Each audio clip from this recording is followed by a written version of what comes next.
ప్రభు నందు ప్రియులారా, ప్రభు నామమున మీకు వందనములు.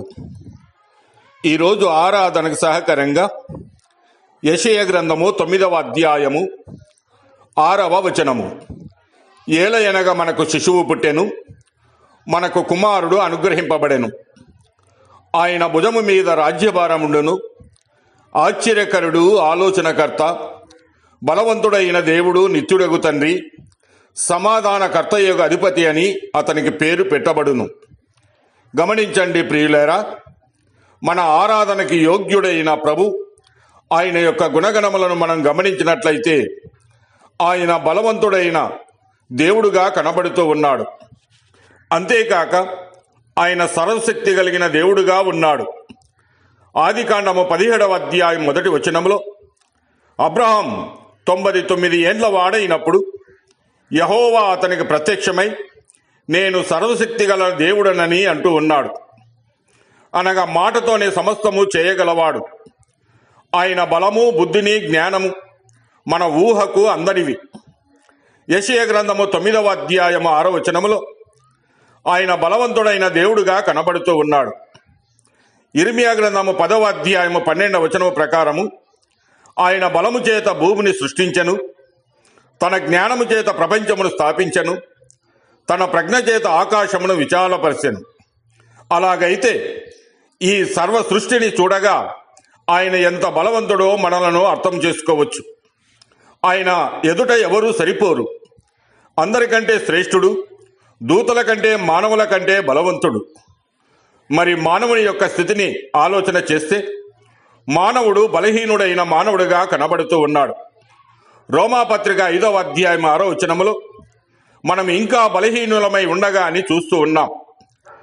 దేనిని బట్టి మనము బలహీనులమయ్యాము? మన పాపమును బట్టే. పాపము మనల్ని దేవునికి దూరముగా చేసింది, అంతేకాక దాసులనుగా చేసుకుంది.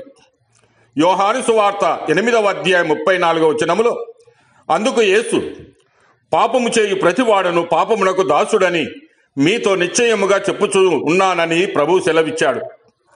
అలాగనే హెబ్రీయులకు రాసిన పత్రిక 2వ అధ్యాయము 14-15 వచనాలు గమనించినప్పుడు, కాబట్టి ఆ పిల్లలు రక్త మాంసములు గలవారైనందున ఆ ప్రకారమే మరణము యొక్క బలము గలవారిని, అనగా అపవాదిని మరణము ద్వారా నశింపజేయుటకును, జీవిత కాలమంతయు మరణ భయము చేత దాస్యమునకు లోబడిన వారిని విడిపించుటకును ఆయన కూడా రక్త మాంసములలో పాలివాడాయను.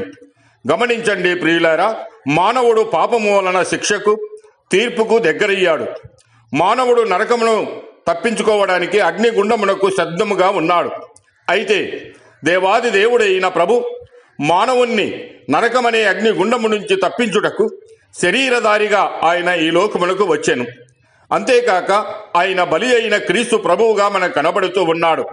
హెబ్రీయులకు రాసిన పత్రిక 10వ అధ్యాయము 12-13 వచనాలు మనం చూస్తే, ఈయనైతే పాపముల నిమిత్తమై సదాకాలం నిలుచు ఒక్క బలిని అర్పించి అప్పటి నుండి తన శత్రువులు తన పాదములకు పాదపీఠముగా చేయబడు వరకు కనిపెట్టుచు దేవుని కుడిపార్శ్వమున ఆసీనుడై ఉన్నాడని వాక్యము సెలవిస్తూ ఉన్నది.